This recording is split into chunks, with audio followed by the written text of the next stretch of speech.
My mother was adjusting Emily's veil when Michael and I arrived at the chapel. Her hands moved with care, smoothing lace like it was sacred. I hadn't seen that look on her face in years, focused, glowing almost tender. Certainly not on my wedding day. That thought came before I could stop it, so I swallowed it like I always did. Emily, my younger sister, was getting married. 29, a preschool teacher, everyone's sunshine, the golden girl. And today, the sun was shining just for her. Michael. My husband leaned toward me as we found our seats. He gave my hand a quiet squeeze. $10,000 in my inside pocket, he said, tapping his suit jacket. You sure about this? I nodded. It's her wedding. He didn't say more. We'd already paid for 1/3 of the reception, but I didn't want to discuss money today. I told myself this wasn't the time. That became my mantra. As I sat down, I scanned the rows ahead. My father, George, was laughing with one of Emily's in-laws, looking younger than I remembered, shirt tucked, crisp tie straight back upright. He used to slouch. Linda, my mother, sat next to him, turning every so often to check on the altar as if she couldn't believe today was really happening. She caught my eye once, offered a polite smile. I smiled back. Then she turned away. Nothing cold, just distant, like I was someone else's cousin, not her eldest daughter. The music began. Emily walked in on George's arm, and Linda's eyes welled instantly. Michael leaned a little toward me again, just enough that his shoulder pressed against mine. I don't think he meant anything by it. Maybe he just knew. The ceremony was short, sweet, traditional. Emily cried at the vows. Ethan, her new husband, choked a little too. They looked happy, radiant even. As they kissed, the guests clapped and stood, some already pulling out phones. I clapped too. My palms felt stiff. I hadn't expected to feel so out of place. But watching my parents glow, shine, and beam as if nothing else in the world mattered. But this moment, it hit harder than I'd thought. I told myself I was being sensitive, that I was overthinking. Still, I couldn't help but wonder, did they ever look like that at me? The reception was held in a renovated warehouse. Strings of white lights, mismatched wooden chairs, lilac tied to every napkin.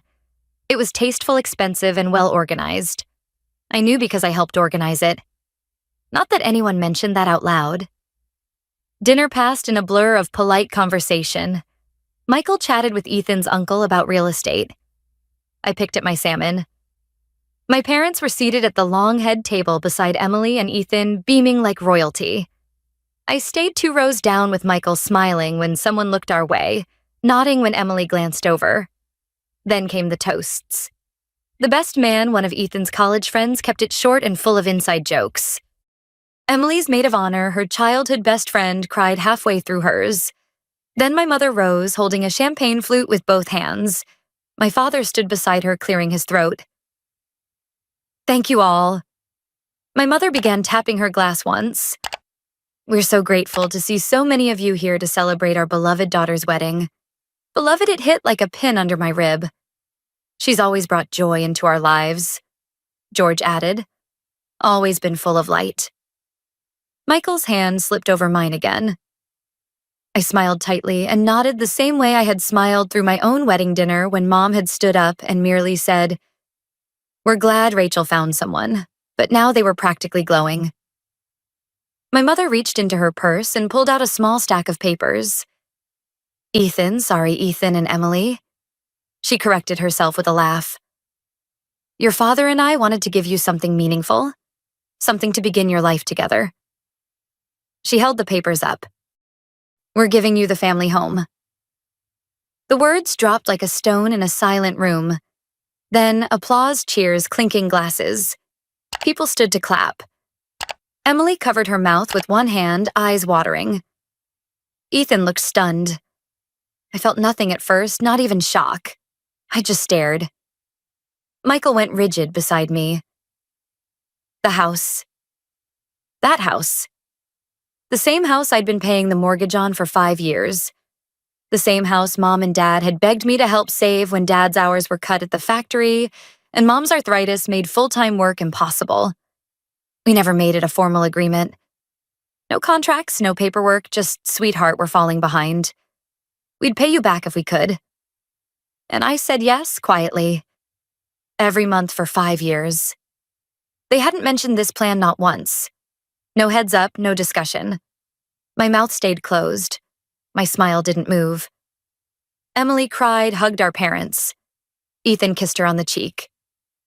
People around us were whispering, "How generous, so beautiful, such a blessing." Michael leaned in. "Did you know?" I shook my head, lips tight. When Emily walked past our table later, she squeezed my shoulder and whispered, "Can you believe it?" Her eyes shone like someone who'd just won the lottery. But there was something behind it. Something too calm. She had known. Michael and I left an hour later. Early enough not to raise alarms. Michael has an early meeting, I told a few people. So happy for them. Just tired.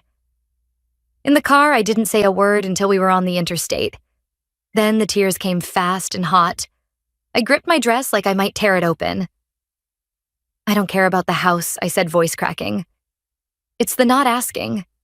It's pretending like I was never part of it." Michael didn't answer right away. His hand stayed steady on the wheel.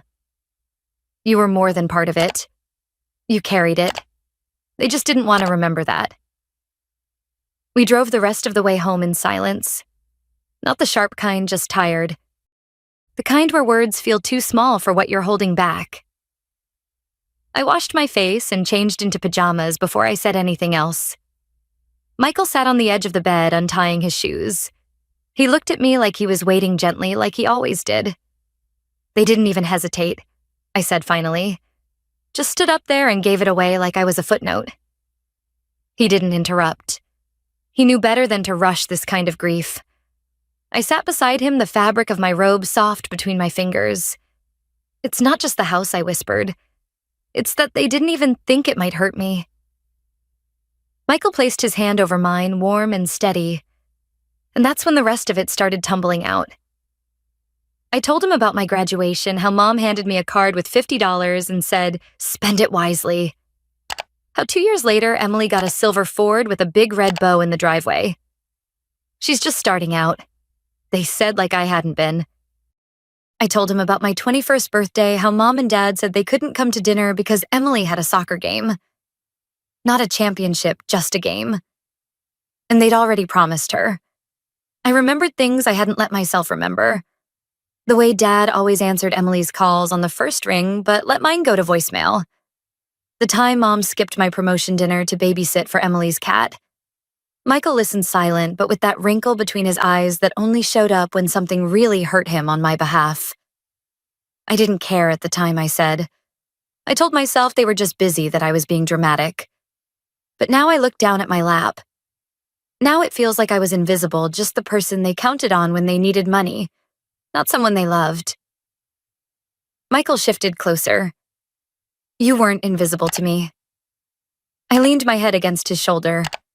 He smelled like clean linen and cologne like home. I just kept thinking, I said if I worked harder, helped more, they'd see me. Really see me. He didn't say what I already knew. They saw exactly what they wanted. And what they wanted was someone who didn't ask for anything in return. 3 weeks passed. I kept my head down at work, answered only the calls I had to, and left my phone face down every evening. No one mentioned the wedding. No one mentioned the house. The silence was both mercy and punishment. Then one evening, my phone lit up with a name I hadn't seen since that night. Mom Linda. I stared at it for 2 rings, 3, then picked up. Her voice came through bright like nothing had happened. "Rachel, honey, we're having a little family dinner this weekend. Emily and Ethan are back from their honeymoon. We'd love to see you and Michael. Just something casual." I wanted to say no. I wanted to hang up, but a quiet, irrational part of me, the part that still hoped for fairness, thought maybe they'd say, sorry, or at least explain. So I said, "Sure, we'll come." Saturday came fast. Michael drove. I sat with my hands folded in my lap, staring out the window. The closer we got, the more it felt like approaching someone else's home, not the one I'd been paying for. Emily's SUV sat in the driveway.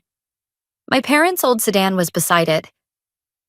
I hesitated at the front door before ringing the bell. I no longer had a key. Linda opened the door, cheeks flushed like she'd been laughing. "Rachel, Michael, come in, come in." She hugged me like nothing was wrong. I let her stiffly. Inside, George was watching a game with Ethan. He gave Michael a firm handshake and offered me a distracted hug. "Glad you made it," he said, eyes already turning back to the screen. I scanned the room. "Where's Emily changing curtains in the dining room?" Mom said cheerfully.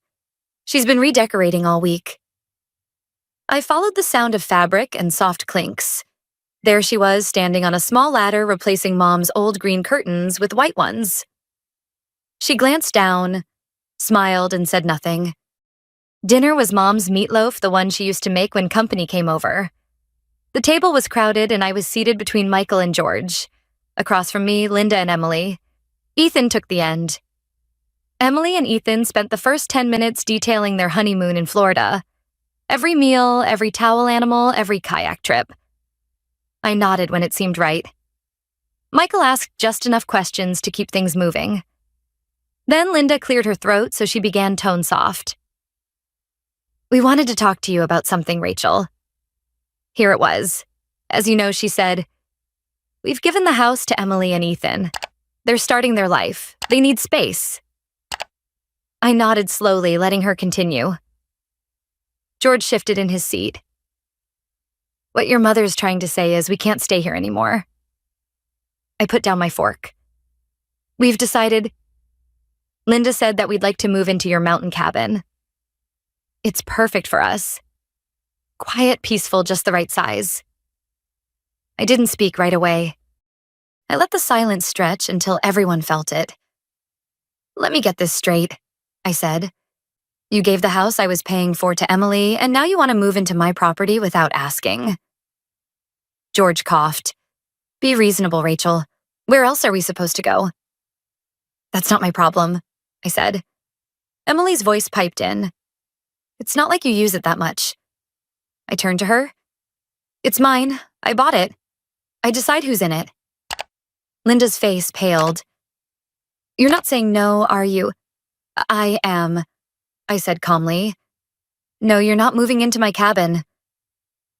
2 weeks passed without a word. I blocked their numbers not forever, just until I could think without shaking. The cabin stayed untouched, quiet, and safe in my mind, like a door I had finally locked. Then on a Tuesday afternoon, while I was reviewing ad copy at my desk, my phone buzzed. Security alert front door opened Pine Hill cabin. My stomach dropped. I opened the app. Someone had used a key but hadn't disabled the alarm. 30 seconds later, the security company called. "Miss Carter, this is Safeguard Security. We've detected entry at your property on Pine Hill Road." "Was that you?" "No," I said. "Send the police." An hour later, my phone rang again, a calm male voice.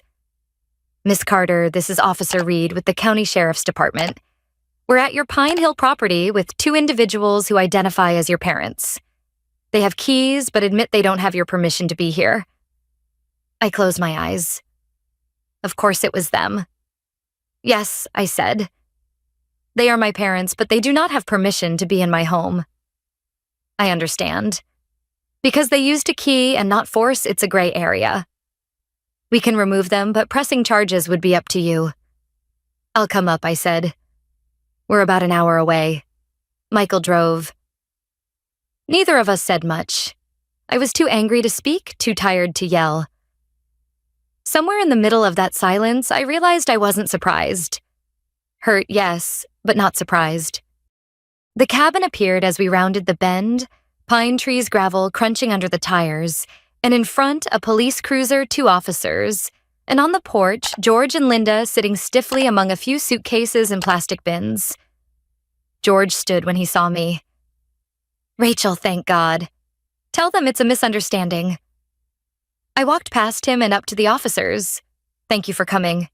Yes, these are my parents, but they do not have permission to be here." One officer nodded. "Do you want to press charges?" Linda stood now. "Rachel, you wouldn't?" "You broke into my house after I told you no," I said. "What did you think would happen?" George's voice rose. We didn't break in. We used the key you gave us. Linda's voice cracked open. This is all your fault. If you just let us stay, none of this would have happened. I stared at her. My fault. You gave away a house I was paying for and then tried to take over my other property without even asking. And now you're sitting here acting like I'm the one who betrayed you. You're so arrogant, she spat. So selfish. We raised you better than this. I didn't raise my voice. I didn't have to. You didn't raise me to be a doormat. That shut her up. I turned to the officers. Can I speak to you privately? They stepped away with me. I took a breath. I don't want to press charges, but I don't want them here either. We can bring them in for a few hours, one officer offered. Let them cool off. Sometimes a holding cell puts things in perspective. I nodded. That sounds about right. Back on the porch, I said simply, they're taking you in for a few hours. I'm not pressing charges, but you cannot be here. Linda looked stunned. George said nothing. As the cruiser pulled away, Michael slipped his hand in mine. We waited for the locksmith. While he worked, I arranged for their things to be moved to a nearby storage unit.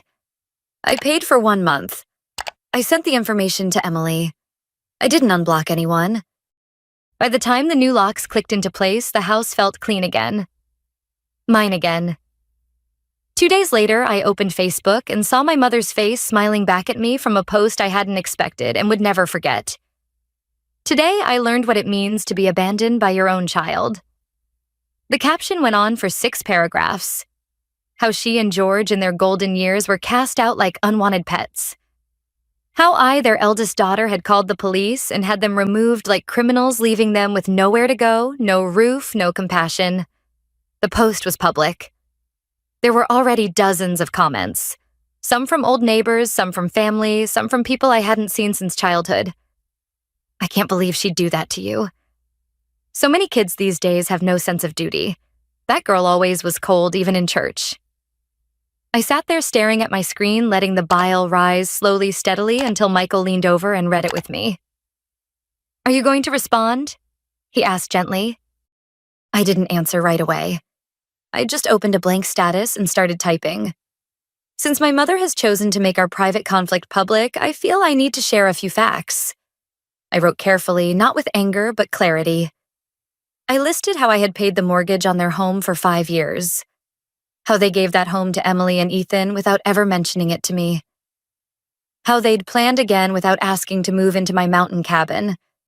And when I said no, how they used a spare key, entered my property without permission, and triggered a police response. I ended simply, family is about mutual respect, not entitlement, not rewriting history. Then I hit post. The response came fast. Messages, comments, private DMs from cousins. We had no idea. From my aunt in Texas, I wish you'd said something sooner. Your mom's version didn't sit right. Even from George's old coworker, you paid the mortgage. Then she gave the house away. Jesus, the shame didn't lift, but the weight shifted. I wasn't vindictive, but I was done being silent. 3 days later, my cousin Sarah called. I just thought you should know, she said, her voice low. Your parents tried to go back to the house. I didn't speak. I waited. Emily wouldn't let them in, she continued. She told them it's her house now, that there's no room for them.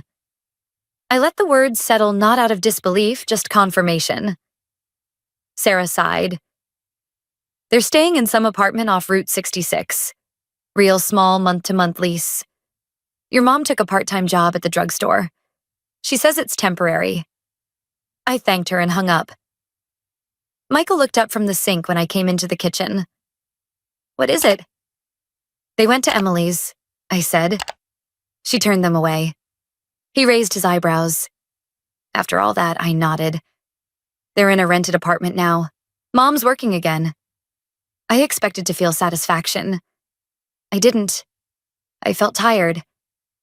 That night, I stared at my phone for a long time. One new voicemail, my mother's voice, softer than I remembered.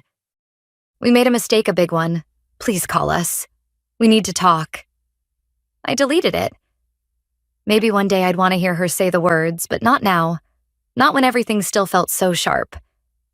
Instead, I listed the mountain cabin for rent. I didn't need it empty and echoing anymore. It could pay for itself. Someone else could drink coffee on the porch. Michael asked as we got into bed. Do you think you'll ever forgive them? I thought about it. Maybe. Not for them. For me, he nodded, turned off the light. I lay in the dark and breathed. I wasn't trying to be the favorite anymore. I wasn't even trying to be understood. The next morning, another call came. I let it ring.